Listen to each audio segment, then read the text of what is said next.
한번 따라하실까요? 약속된 부활의 축복. 오늘 이런 제목으로 말씀 은혜를 나누기 원합니다. 부활 무슨 뜻일까요? 부활 무슨 뜻일까요? 부활 잘하는 단어지만 꼭 꼬집어서 얘기한다고 하면 다시 사는 거지 이렇게 말씀하기 쉽겠죠. 영어로 보면 resurrection이란 말을 쓰는데 re라고 하는 건 다시, 그죠? 재생, remind, 또 repeat, 다시 반복한다, 한다는 거거든요. 그러니까 resurrection이란 다시 일어선다는 의미를 가지고, 일어선다, 쓰러지고 넘어지고 또 숨이 끊어지고 움직일 수 없었는데 다시 움직이고 다시 활동한다, 그런 의미에서 resurrection이라고 하는 부활을 쓴다는 거죠. 다시 말해서 죽었던 생명이 다시 사는 것입니다.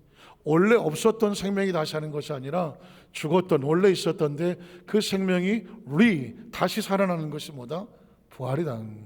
그러면 부활의 가능성, 부활은 인간이 할 수 있나요? 부활은 인간의 영역이 아니죠. 부활은 어떤 인간도 스스로 부활하지를 못합니다. 마치 자동차가 고장이 났는데 고장난 자동차가 스스로 고치고 나올 수 있을까요? 고장난 자동차는 스스로 고칠 수가 없습니다. 고장난 자동차가 움직이려면 그 자동차를 만든 사람이 고쳐주어야 되는 것이죠. 적어도 자동차를 고칠 수 있는 정비공이, 라이센스가 있는 사람이 그 차를 수리해야 움직일 수 있는 것입니다. 인간이 부활을 했다? 인간의 영역이 아닙니다. 그 부활은 인간을 만든, 인간을 아는, 인간의 존재케 한 그 창조주의 영역이기 때문에 부활이라고 하는 것은 하나님의 영역인 것이죠. 그러면 부활은 우연입니까? 아니면 약속된 것인가? 라고 묻는 거죠. 이 엄청난 사건이 우연히 벌어질 수는 없는 것이죠. 왜냐하면 하나님 안에서 우연은 없습니다. 한번 따라하실까요? 하나님 안에서 우연은 없다. 하나님 안에서는 필연입니다. 꼭 기억하셔야 됩니다. 인생은 우연은 없습니다. 절대로 우연은 없습니다. 사람이 무엇으로 심든지 그대로 거두리라, 만고불변의 법칙입니다. 난 가만히 있는데 가만히 있는 것도 심는 것입니다. 우리가 생각하는 것, 말하는 것, 행동하는 것, 결정하는 것, 움직이는 것, 이 모든 것은 반응이 다가옵니다. 그 모든 것이 그대로 그 사람 가운데 다가오는데 그 영역 중에 하나가 하나님을 믿는다면 하나님의 영역이 우리에게 다가올 수밖에 없는 것이죠. 그러니까 부활이라고 하는 것은 다시 사는 것, 부활의 영역은 하나님의 영역, 부활이라고 하는 것은 우연이 될 수는 없습니다. 누군가 부활에 대해서 심어 놓아야 부활이 나타날 수 있는 것이죠. 그래서 하나님의 부활은 그냥 부활의 역사가 아니라 약속된 부활이죠. 하나님께서 예수를 통하여 부활하리라 약속이 되었기 때문에 약속에 의해서 생명이 부활하는 것입니다. 우린 첫 번째로 그걸 찾아보겠습니다. 죽음과 부활을 미리 약속하신 예수 그리스도의 모습입니다. 오다 가다 얻어맞아서 죽었는데 예수님의 능력으로 부활하셨다? 이런 사건이 아닙니다. 죽음조차도, 부활조차도 하나님의 섭리 속에서 철저하게 계획되어 약속되어지고 그리고 약속에 의해서 부활하시는 것입니다. 자, 마태복음 16장 21절에 보면 이때는 뭐냐면 마태복음 16장은 뭐냐면 베드로가 주는 그리스도시요 살아계신 하나님의 아들입니다 라는 신앙의 고백을 했다는 것은 이제 제자들의 머릿속에, 의식 속에 예수가 누구인지를 인식하기 시작했다는 겁니다. 그냥 좋은 스승처럼 하고 따라다니다가 주는 그리스도, 메시아요, 살아계신 영원히 존재하는 하나님의 아들입니다 라는 고백을 하자, 그렇다면 네가 이 비밀도 말하면 이해할 수 있겠는데, 그러면서 또 다른 비밀을 말씀하는 것이 바로 이때로부터 예수 그리스도께서 자기가 예루살렘에 올라가 장로들과 대장들과 서기관들에게 많은 권한을 받고 뭐한다? 죽을 것이다. 그러나 제3일에 어떻게 됩니다? 다시 살아난다. 이 사실을 제자들에게 비로소 나타냈다. 비로소 얘기해 보았습니다. 사실 하나님의 나라의 세계는 이게 차원이 다른 영적인 차원이고 하나님의 차원의 이야기 때문에 하나님 이야기를 하면 세상 사람들이 한 번에 알아듣지를 못합니다. 그런데 예수님께서도 마태복음 16장이면 마태복음은 총 28장으로 되어 있거든요. 그러니까 거의 절반 정도 왔는데 이때까지도 죽음을 얘기하지 못하고 그리고 부활을 얘기하지는 못했어요. 죽는다고 얘기하면 다 놀라서 도망을 갈 것이고, 부활한다고 말하면 말도 안 되는 소리, 믿지를 못할 것입니다. 그러나 주는 그리스도시요 살아계신 하나님의 아들입니다. 그래? 네가 거기까지 믿을 수 있어? 그러면 내가 한 차원 너에게 더 비밀을 말해볼게. 내가 고난을 당하고 죽을 것이다. 그러나 걱정하지 마라.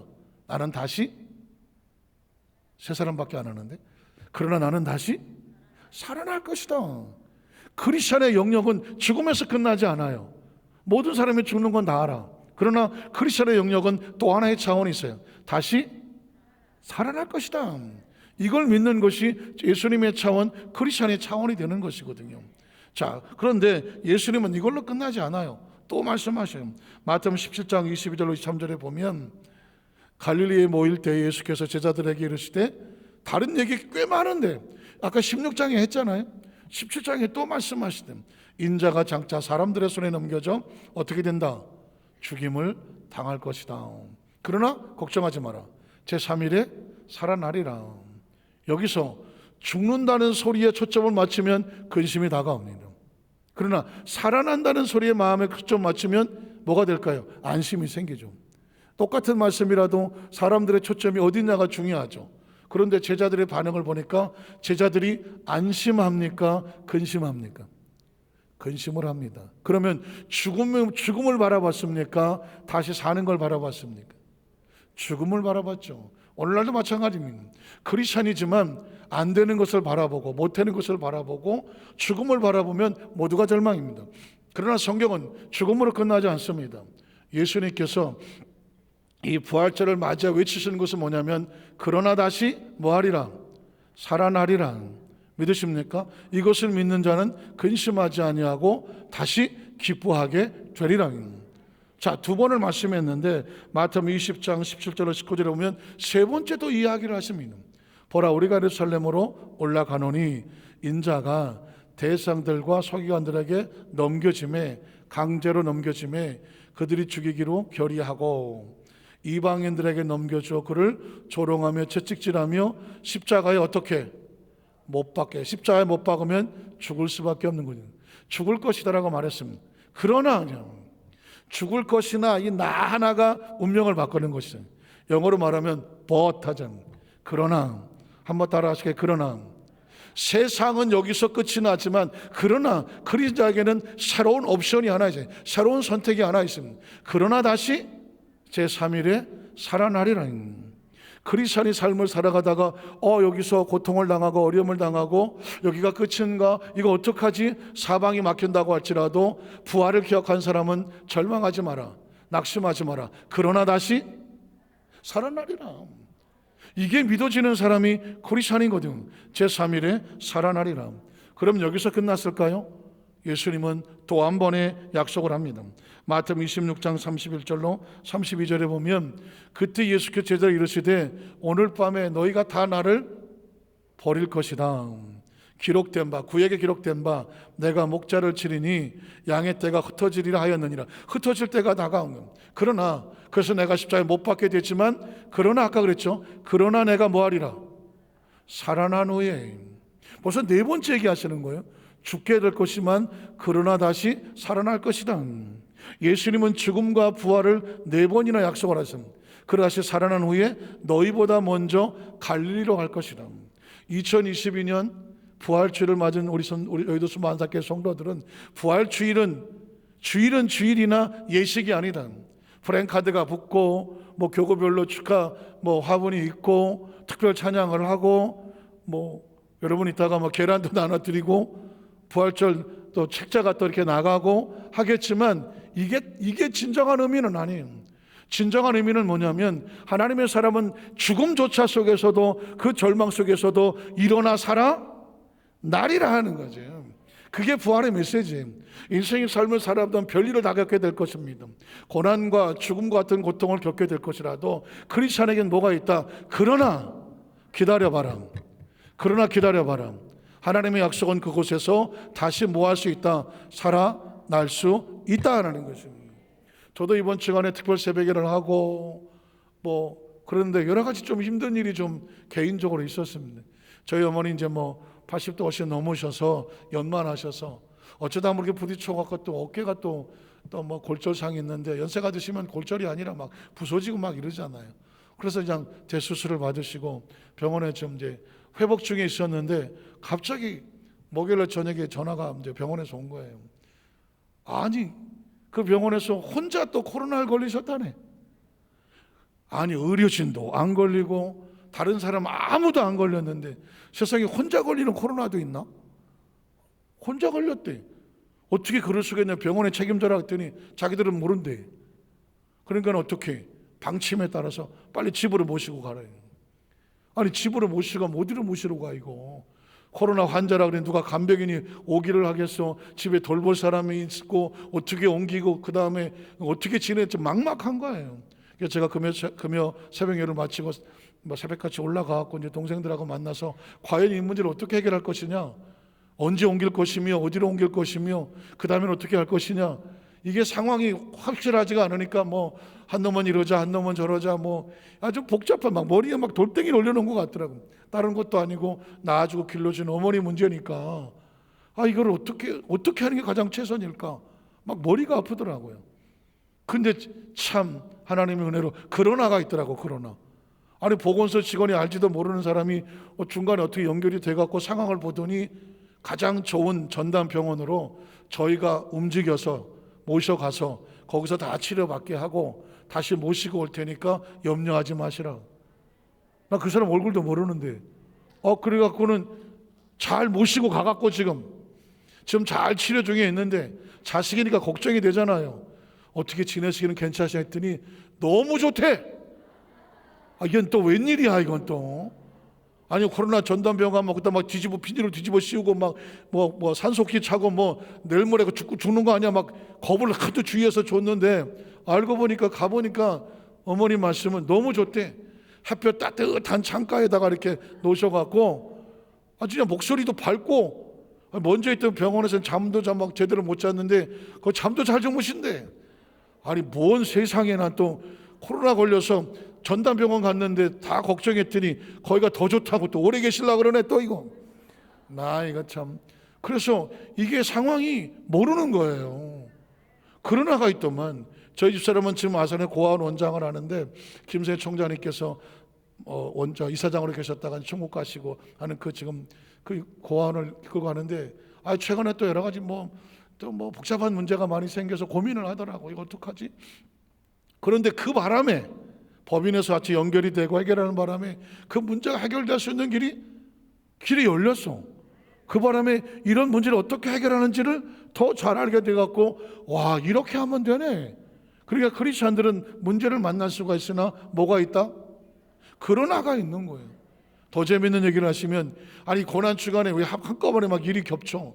아들놈이 살고 있는 집에 또 아버지 싱크대가 뭐가 잘못돼갖고 물이 막 샌다고 이거 어떻게 수리하는 거냐고. 아이는 잘 모르고 제가 아는데 그렇게 해도 모르니까 알았다고. 내가 올라가서 어떻게 볼 때까지 그거 손대지 말라고. 그래서 저 금요일날 새벽에 올라간 김에 그 집에 집에 가서 봤더니 오래전에 음식물을 따로 빼서 갈라갖고 하는 기계 하나가 잘못 설치돼 갖고 이게 버티고 있고 어떻게 뭐가 잘못돼서 물이 줄줄 새더라고. 그래서 제가 그걸 다 뜯었어요. 다 뜯어서 볼라니 중간에 이만큼 부품이 없어. 나와서 또 철물점을 돌아다녔고 좋은 철물점에 있는 사장님을 만나서 이 기계는 이 부품은 이렇게 뜯고 이렇게 연결하고 또 이렇게 잘하면 됩니다. 거기서 일장 레슨을 받고 그걸 보따리 들고 가서 이제 제가 다 조립을 하는 겁니다. 조립했는데 이게 되네 이게.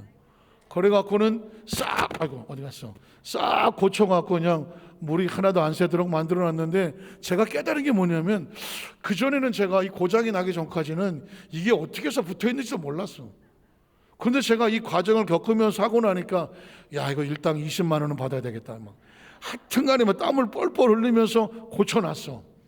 그래서 제가 이제 알게 됐어. 그러면서 제 마음속에 우리 성도들 가운데에 혹시 싱크대에 물이 새거든 교구장을 찾아가라. 나한테 오지 말고. 물론 이제 제가 보면서 이게 알면은 쉬운데 모르면 대형 사고를 치겠다고. 일당 10만 원 달라, 부품 10만 원 달라 이러면 꼼짝없이 줘야 되겠더라고. 제가 가면 공짜로 해드릴 테니까 하여튼간에 교우장한테 연락을 하세요. 아니 배수관 또 막힌 건 난 못 들어. 막힌 건 못 들고 싱크대가 붙은 거하고 사이에 관에 문제가 있어갖고 이걸 바꿔야 되는, 굉장히 힘들어요. 그러면 하시라. 인생이란 그래. 인생이란 그래. 어려운 것 같지만 그러나가 있어. 죽은 것 같지만 부활은 뭐냐? 그러나 뭐하리라? 살아나리라. 부활은 그거예요. 죽었으나 살아나리라. 그러면 두 번째로, 과연 예수님 약속하신 대로 살아나셨을까? 부활의 약속대로 부활하셨을까? 마태복음 27장 62절로 63절에 보면 그 이튿날은, 예수님이 죽으시고 무덤에 들어간 이튿날은 준비일 다음 날이라 대상들과 바리새인들이 함께 빌라도에게 모여 이르되 주여, 저 속이던 자가, 예수님이 사람들을 속였다는 거예요. 살아있을 때 말하되 내가 사흘 후에 다시 살아나리라 한 것을 우리가 기억하니, 아니 저 사람이 사흘 뒤에 살아나면 백성들이 다 다시 믿을 거 아니냐. 그래서 그 다음 절에 보면 그러므로 명령하여 그 무덤을 사흘까지 굳게 지켜서 제자들이 와서 시체를 도둑질한 다음에 여기 봐라, 빈 무덤 아니냐, 예수님 부활하셨다 라고 외치면 그 다음 절에 보니까 이렇게 되죠. 사람들이 더 혼돈되니까 그 전의 모습보다 더 클까 합니다. 어떻게? 그러니까 무덤을 지켜주십시오. 그 다음 절에 보니까 그래서 하는 말이죠. 빌라도가 이르되 너희에게 경비병이 있으니 가서 힘대로 굳게 지키라 하거늘 그들이 경비병을 세우고 24시간 돌을 아예 그냥 임봉을 해서 종이를 써다 붙여서 못 듣게 하고 무덤을 굳게 지켰다. 이야기는 뭐예요? 부활을 조작하지 못하도록, 바깥에서 뜯으면 조작이에요. 그러니까 부활이 조작되지 못하도록 바깥에서 막아버리라는 거죠. 그러면 바깥에서 뚫리면 조작된 부활이지만 안에서 뚫고 나오면 뭐야? 이건 실제적인 사건이지. 조작이 아닌 실제적인 사건을 만들기 위해서 너희가 막았으나 그러나 안에서 뚫고 나오면 실제적인 사건이다. 자, 예수님이 안에서 뚫고 나오셨을까요? 마태복음 28장 1절로 6절에 보면 안식일이 다 지나고 안식구 첫날이 되려는 새벽에 막달라 마리아와 다른 마리아가 무덤을 보려고 갔더니, 시신 때문에 간 거죠. 큰 지진이 나며 주의 천사가 하늘로부터 내려와 돌을 굴려내고 그 위에 앉았는데 그 형상이 번개 같고 그 옷은, 여기 스톱해 보세요. 천사의 모습이 형상이 번개 같고 그 옷은 눈같이 희다. 이건 이 육신의 몸이 아닌 하늘에 속한 천사의 모습인데, 제가 말씀을 더 깨달은 건 뭐냐면, 저와 여러분이 육신을 벗고 영혼이 된다면 영혼의 모습은 이 모습이에요. 여러분의 형상은 번개처럼 빛이 날 것이고 옷은 눈같이 변하는. 왜? 빛이 이렇다는. 그 당시 머리와 생각으로 빛을 어떻게 표현하겠어? 여러분 빛을 표현해 보세요. 빛이 어떻게 생겼어요? 번개처럼 희고 반짝거리고 순간적으로 움직이는 이 빛을 어떻게 소개합니까? 우리 영혼의 모습은 바로 이런 모습일까요? 형상은 번개 같고 옷은 눈같이 가다. 우리 육신을 벗으면 우리는 모두 빛이 되는 것이죠. 그 다음 절을 보면 그래서 지키려던 자들이 그를 무서워하여 떨며 죽은 사람과 같이 되었더라. 천사가 여자들에게 말하 이르되 너희는 무서워하지 말라. 십자가에 못 박힌 예수를 너희가 찾는 줄을 내가 아노라. 그가 여기 계시지 않고 무덤에 계시지 않고, 그 다음 절은 아주 중요합니다. 그가 뭐한 대로, 말씀하시던 대로. 이건 밑줄을 쫙 그어야 돼요. 그가 말씀하시던 대로 뭐 했다? 살아나셨느니라. 그 누우셨던 것을 보라. 사랑하는 성도 여러분, 부활은 중요합니다. 기독교의 부활만큼 중요한 것도 없어요. 성육신이 중요하고 부활이 중요하고 천국이 중요하죠. 그러나 성육신이든 부활이든 천국이든 이것보다 더 중요한 게 있어. 놀라셔야 되는데, 아니 예수 믿는 성도에게 성육신, 예수님의 탄생보다 중요한 게 있나? 부활보다 중요한 게 있나? 아니 천국보다 중요한 게 있나? 목사님이 지금 대형 사고를 치시려고 하는데, 지금 이건 듣도 보도 못한 건데, 이거 잘못 말하면 이거 교주되는데, 어떻게 하시려고 그러지? 아마 걱정되실 수도 있어요. 그러나 당연하게 말씀합니다. 탄생보다, 부활보다, 천국보다 더 중요한 게 있다. 그건 뭐냐? 하나님의 약속이다는 거죠. 왜냐하면 약속 안에 예수님이 탄생하신 거예요. 예수님의 탄생도 약속을 넘을 수는 없어요. 자, 예수의 부활이 엄청난 사건이지만 예수의 부활도 어디 안에 있는 거예요? 하나님의 약속 안에 있는 거예요. 천국이 중요하지만 천국도 우리와 무슨 상관이 있느냐? 예수님이 뭐 했기 때문에? 약속했기 때문에 중요한 거예요. 내가 다시 가서 아버지께로 가서 그곳에 초소를 맞이하면 내가 다시 와서 너희를 나에게로 영접하여 나 있는 곳에 영원히 뭐하게? 있게 하리라. 약속이잖아. 약속이 있으니 천국이 나에게 의미가 있는 것이고 부활이 나하고 무슨 상관이 있어요? 부활을 믿는다니 예수님이 부활하셨으니 약속이 뭐예요? 너희도 뭐하리라? 부활하리라거든요. 너희도 부활 소망을 가져라. 그래서 기독교의 가장 핵심적인 단어는 뭐냐? 하나님이 약속하신 거예요. 탄생도 중요하나 약속이고 부활도 중요하나 약속이고 천국도 중요하나 약속이다. 왜? 오늘 성경이 말씀하기를 부활을 강조합니까? 아니하면 뭘 강조합니까? 그가 말씀하신 대로 약속하신 대로 뭐 했다? 부활했잖아. 뭐가 우선입니까? 약속을 하셨기 때문에 부활하는 거예요. 약속이 없으면 부활이 안 되는 거죠. 약속이 없이 벌어진 부활은 나하고는 상관이 없어. 그러나 예수님이 약속을 하신 대로 이루어졌기 때문에 부활이 의미인 거예요. 그가 말씀하신 대로 살아나셨느니라. 왜 이게 중요하냐? 그러면 저와 여러분이 이 부활이라고 하는 엄청난 사건도 예수님이 약속하시니까 반드시 어떻게 되더라? 이루어지더라. 그러면 성경 속에 있는 모든 사건이 부활보다 엄청난 사건은 없잖아. 물론 천국이겠지만 엄청난 사건이지만 예수님에게 말씀하시면 어떻게 된다? 반드시 이루어진다. 저와 여러분의 큰 걱정은 뭐예요? 우리가 열심히 예수를 믿고 신앙생활을 했지만 예수님이 다시 와서 나 있는 곳에 너를 영접하겠다고 했지만 안 오면 어떡할 거야? 물어볼게요. 예수님이 안 오면 어떡할 건데? 데리러 안 와.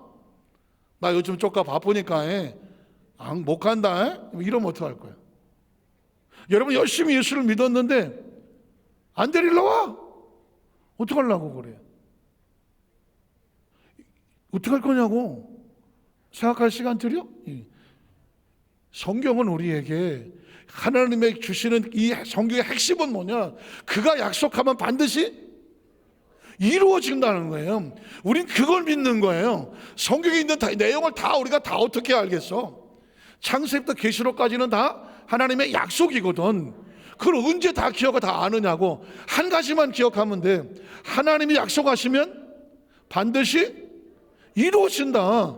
그거 하나만 그거 하나만 확실하면, 그거 하나만 신뢰하면 이 세상의 삶을 살아가면서 하나님이 이룰 걸 약속을 확실하면 신앙의 삶이 담대해지는 거지. 데리러 오고 만들어주고 준비하겠다는 거거든. 그래서 성경은 우리에게 뭘 포인트를 하냐면 그가 말씀하신 대로 살아나셨다면, 그가 너희가 성경을 읽고 그 약속을 믿었다면 그 약속은 그 약속대로 된다. 예수님이 장사된 바 되다 며칠 만에, 전 절대로 어려운 질문을 하지 않는다. 답 다 가르쳐주면서 사흘 만에 일어난다고 말씀했으면 예수님은 반드시 며칠 만에 일어나야 돼. 하루 만에 일어나시면 어떡해? 하루 만에 일어나시면 어떡하려고 그래? 일주일 뒤에 일어나셨다? 이건 예수님도 그렇게 하지 않는다. 왜? 말씀하시던 대로 약속대로 뭐 한다? 지키시는 분이 누구다? 하나님이고 하나님의 법칙이에요.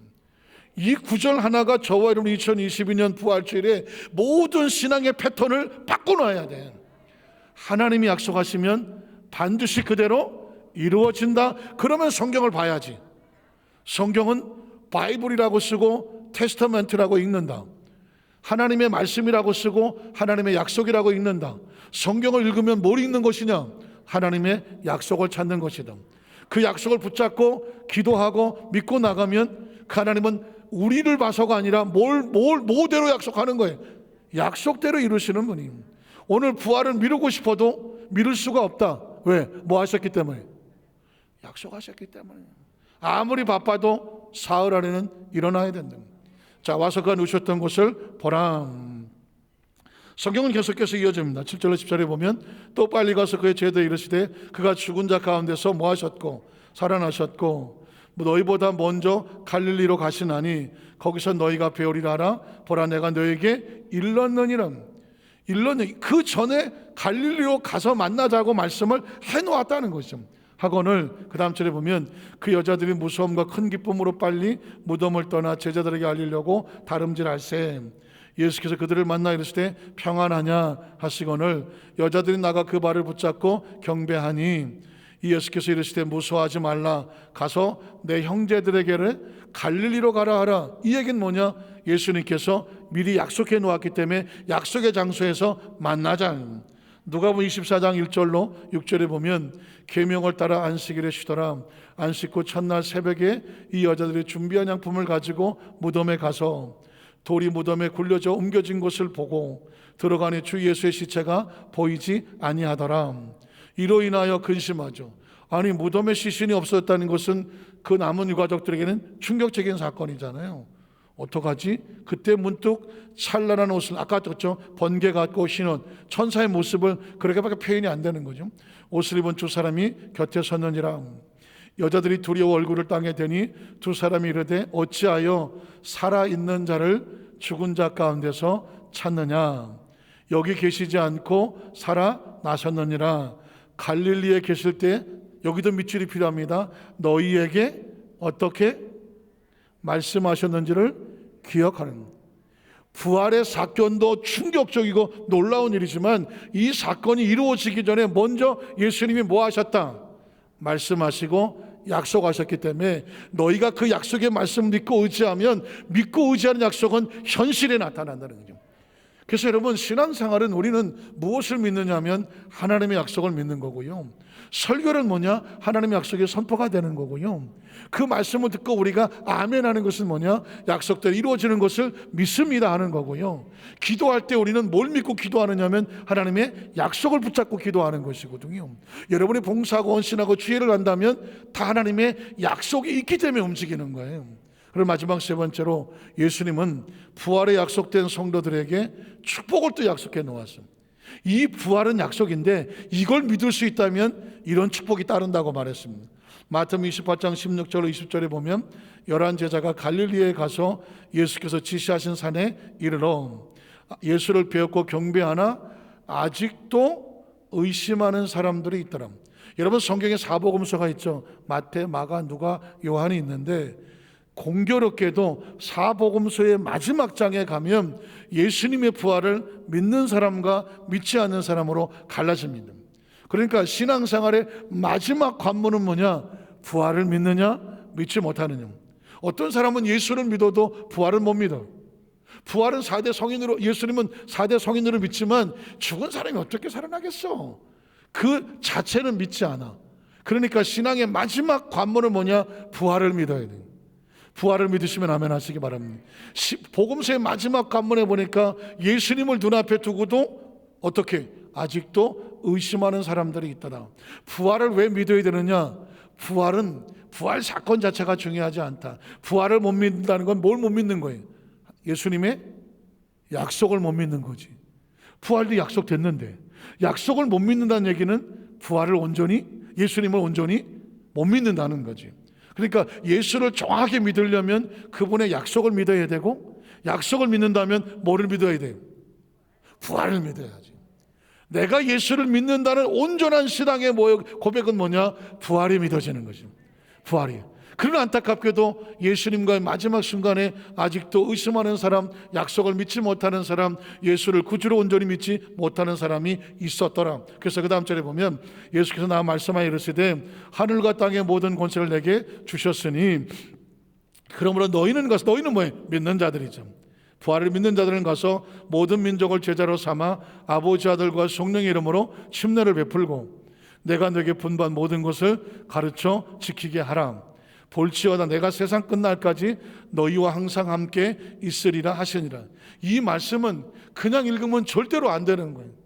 마지막 부활 이후에 부활의 신앙을 믿는 그리스도의 제자들을 향하여 간절하게 외치는 거예요. 간절하게. 너희는 가서.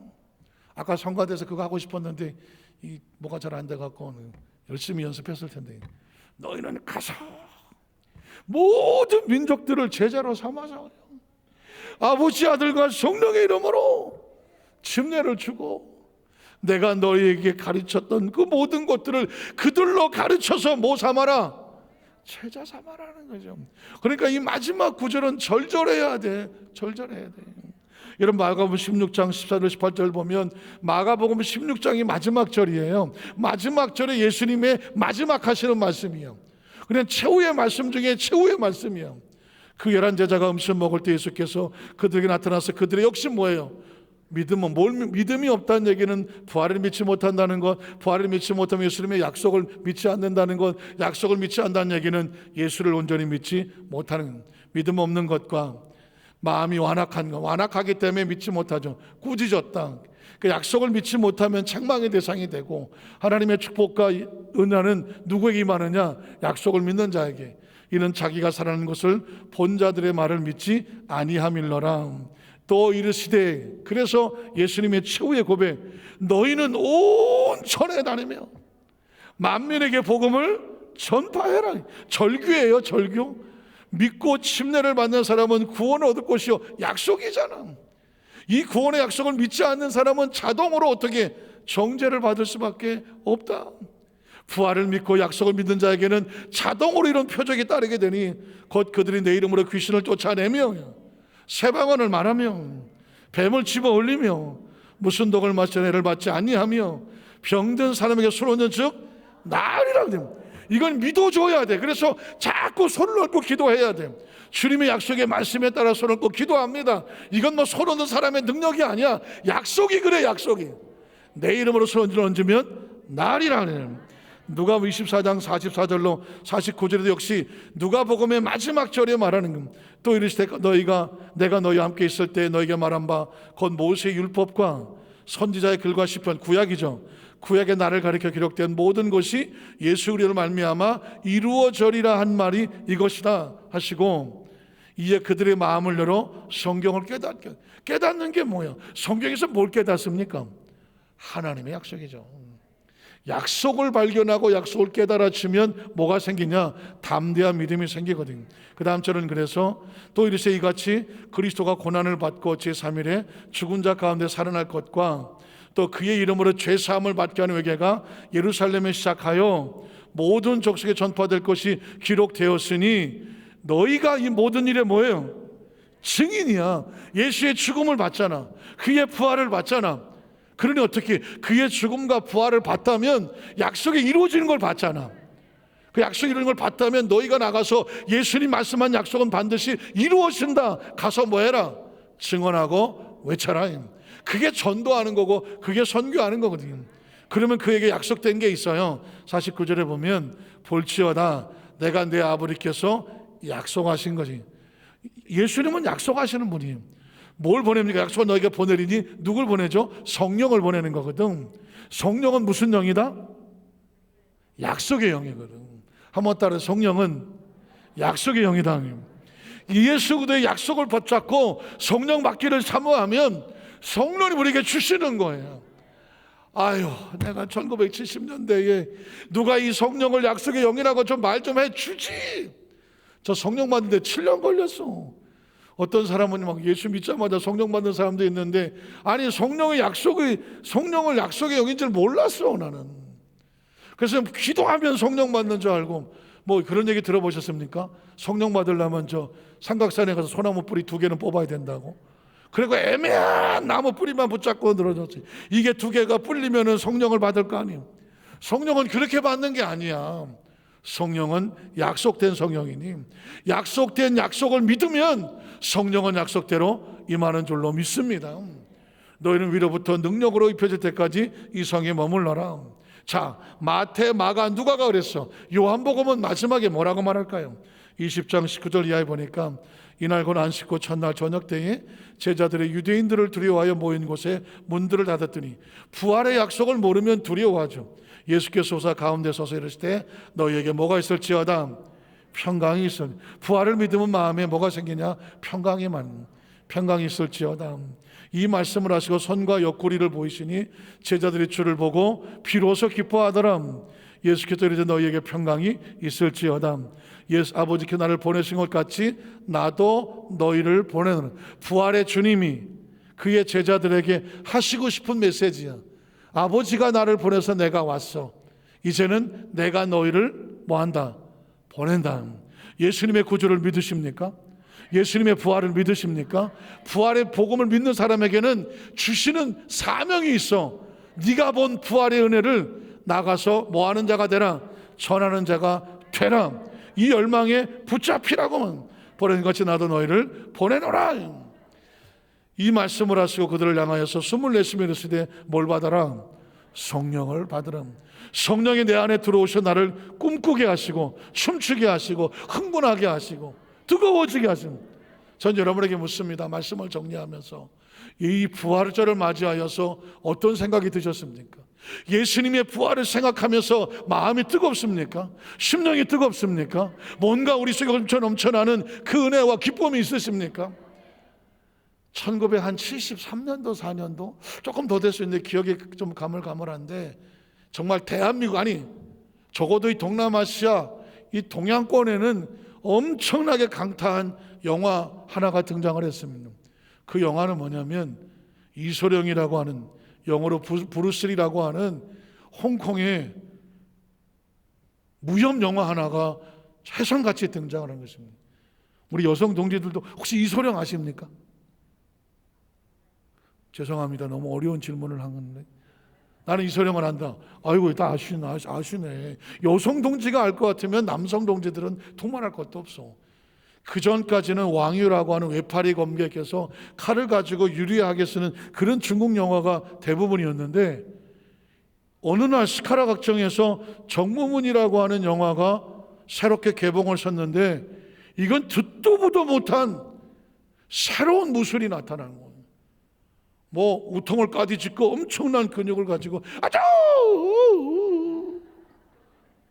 아니 주먹을 한번 빵 날렸으면 뭐 따다닥 치고 말아야 되는데 아주 이 뭐야 이거. 그리고 예전 뭐 툭툭툭 이런 것도 아니야. 이 절권도라 그래서 짧은 시간에 빠바바박 치고 마는 거야. 와, 제가 중학생인지 고등학생 어쨌든 그 시대에 그 영화를 보고 넋이 나갔어. 야, 이런 영화가 있네. 그리고 집에 돌아올 때 맨정신으로 못 왔어. 계단이 있는데 위에서 지금도 안 잊어버려. 밑으로 뛰어내리면서 아주 흉내를 내는데 내가 와. 그리고 그때 쌍절곤이라는 게 또 돌리는 게 있었어. 당장 가서 사갖고 맨날 이거 뒤통수도 맞고 막 그래도 그걸 했는데 왜 그랬느냐? 그 당시에 남자애들은 다 했어. 학교를 가봤더니 뭐 이놈저놈 아주 아비우 뭐 아이고 다 이소룡 제자야. 근데 여러분 그게 굉장한 충격이었어요.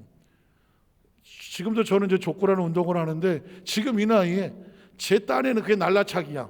때리고 떨어지고 뭐라는 줄 아세요? 어비우. 별로 반응이 없어. 제가 이야기를 하는 건 뭐냐면 사람이 어떤 것에 충격을 받고 감동을 하고 임팩이 생기면 가만히 있지를 못해. 가만히 있지를 못해. 부활은 이소룡의 문제가 아니야. 브루스의 문제가 아니라니까. 죽음이란 처절한 절망에 갇혀서 산다는 개념이 없잖아. 부활이란 개념이 없는 그런 존재에게 아니 저 불교에 죽어서 다음 세상에 뭐 메뚜기로 태어나고 뭐 바퀴로 태어나고 뭐 이런 것 정도에 끝나는 인간의 내세의 관점에 새로운 부활의 영생을 소망을 꿈꾸게 하는 예수 그리스도의 혜성 같은 출발에 오늘 저와 예수를 믿고 나면요 다른 것만 착하게 살자 사랑하며 살자 뭐 섬겨주고 다 비슷하게 생활해. 그러나 부활은 달라. 부활이라는 단어를 듣는 순간 우리가 부활할 수 있다고? 그리고 다시 해서 영원한 천국 세계가 열린다고? 이게 들어오면 어떻게 해야 돼? 엄청난 흥분과 영혼이 흥분을 하고 기뻐 뛰며 견딜 수가 없어야지. 그리고 여보시오, 우리에게 부활의 은혜가 있어. 부활의 길이 있어. 부활의 축복이 있어. 우린 죽음에 갇힌 자가 아니요. 예수님 먼저 죽어보셨잖아. 그리고 그 죽음을 이기고 나서 이렇게 부활한다는 길을 보여주셨잖아. 그걸 본 사람, 그것이 체험되는 사람은요, 흥분하여 견딜 수 없어야 돼. 우리 다 같이 한번 해봐요. 아비요! 안 해? 안 하셔? 네.